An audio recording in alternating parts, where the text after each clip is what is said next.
मैं डॉक्टर देवेंद्र कुमार मिश्र, सहायक professor JLS college Majhaulia, west Champaran, Bihar, department of history. आज हम आप सबों से बौद्ध ग्रंथ कैसे तैयार किए जाते थे और इसको किस प्रकार संरक्षित किए जाते थे, इस विषय पर आप लोगों से चर्चा करेंगे। बौद्ध धर्म का प्रचार भारत के साथ साथ विश्व के अनेक देशों में किया गया। उसको अभिलेखों के द्वारा, स्तंभों के द्वारा, ग्रंथों के द्वारा इस धर्म को, इस ग्रंथ के द्वारा तैयार कर उसको विभिन्न रूप से संरक्षित किया गया। बुद्ध चर्चा और बातचीत करते हुए मौखिक रूप से शिक्षा देते थे। बुद्ध क्या करते थे? अन्य शिक्षकों की तरह, जो शिक्षक आज आपके बीच जो व्याख्यान देते हैं, मौखिक रूप से आपको जो समझाने का प्रयास करते हैं, विषय वस्तु को अच्छी तरह से आपके दिलो दिमाग पर बातें समझ में आवे, उसी तरह बुद्ध भी बातचीत करते हुए मौखिक रूप से शिक्षा लोगों के बीच दिया करते थे। महिलाएं और पुरुष, साथ में बच्चे भी इन प्रवचनों को सुनते थे। जो बुद्ध द्वारा जो प्रवचन किया जाता था, उसको महिलाएं, पुरुष, बच्चे इस प्रवचन को सुना करते थे और इन पर विशेष चर्चा होती थी। बुद्ध के किसी भी सभागम की उनके जीवन काल में नहीं लिखा गया। जितने उनकी प्रवचन थे और जो भी उन्होंने कहा, उसको उसके जीवन काल में संकलित नहीं किया जा सका।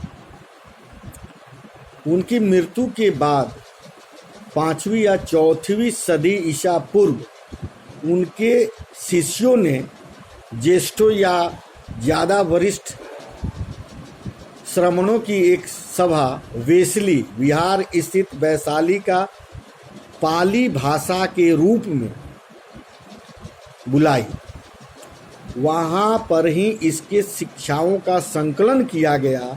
इन संग्रहों को त्रिपिट, शब्दार्थ, विभिन्न प्रकार के ग्रंथों के रखने के लिए 3 टोकरियां कहा जाता था। पहले उन्हें मौखिक रूप से इसे समझाया जाता था, बाद में इसे लिखकर विषय और लंबाई के अनुसार इसको विभिन्न वर्गों में विभक्त किया जाता था। विनय में संघ या बौद्ध मठों में रहने वाले लोगों के लिए नियमों का संग्रह था। विनय पिटक जो था, उसमें बौद्ध मठ में जो लोग रहते थे, उन लोगों के लिए एक नियम लागू था। बुद्ध की शिक्षाएं इस पिटक में रखी गई। दर्शन से जुड़े विषय अभिधम्म पिटक में आए। हर पिटक के अंदर कई ग्रंथ होते थे। एक पिटक के अंदर कई तरह के ग्रंथ होते थे। बाद के युगों में बौद्ध विद्वानों ने इन ग्रंथों पर टीकाएं लिखी। जब बौद्ध धर्म श्रीलंका जैसे नए इलाकों में फैला। दीपवंश और महावंश, महान इतिहास जैसे क्षेत्र विशेष के बौद्ध इतिहास को लिखा गया। इनमें से कई रचनाओं में बुद्ध की जीवनी लिखी गई। ज़्यादातर पुराने ग्रंथ पाली भाषा में है। बाद के युगों में इसे ग्रंथ को संस्कृत भाषा में भी लिखे गए। जब बौद्ध धर्म पूर्व एशिया में फैला तब फासियन और स्वेन तेशांग जैसे तीर्थयात्री बौद्ध ग्रंथों की खोज में चीन से भारत की ओर आए। वे पुस्तकों को अपने साथ अपने देश भी ले गए, जहां विद्वानों ने इसका अनुवाद किया। हिंदुस्तान के बौद्ध शिक्षक भी दूर दराज के देशों में यहाँ से उस पर शोध करने के लिए गए। बुद्ध की शिक्षाओं का प्रचार करने के लिए वे कई पुस्तकें भी अपने साथ ले गए थे। कई सदियों तक ये पांडुलिपियां एशिया के भिन्न भिन्न इलाकों में स्थित बौद्ध विहारों में संरक्षित थी। पाली, संस्कृत, चीनी और तिब्बती भाषाओं में लिखे इन ग्रंथों से आधुनिक अनुवाद तैयार किए गए।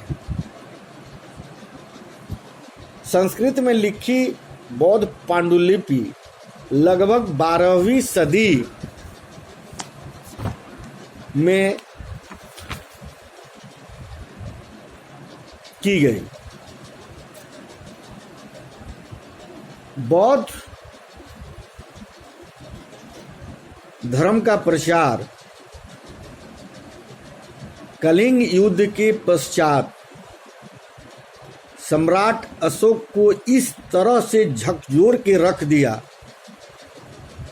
कि उनका दिमाग अब युद्ध के तरफ कभी नहीं गया और उन्होंने बौद्ध धर्म को अपनाया और इसका प्रचार प्रसार भारत के साथ साथ अन्य देशों में भी किया। और उसके उपरांत बौद्ध धर्म की जो भी बातें थीं उसको कई ग्रंथों में संकलित किया गया, जो संस्कृत भाषा में भी थी, पाली भाषा में भी थी, तिब्बत भाषा में भी थी, चीन वाली भाषा में भी थी। इन सारे तरह से बौद्ध के जो भी प्रचार प्रसार था उसको एक ग्रंथ में संलग्नित करके उसको सुरक्षित रखा गया और बौद्ध धर्म का विशेष रूप से अशोक के बेटा और बेटी द्वारा इसका प्रचार प्रसार किया गया, जो आज कई देशों में बौद्ध के अनुयायी हैं और बौद्ध धर्म के मानने वाले हैं। बौद्ध धर्म अहिंसा का पुजारी है, तो हिंसक प्रवृत्तियों को त्याग कर अहिंसा की तरफ, लोगों का कल्याण की तरफ, देश के कल्याण की ओर अग्रसर करता है।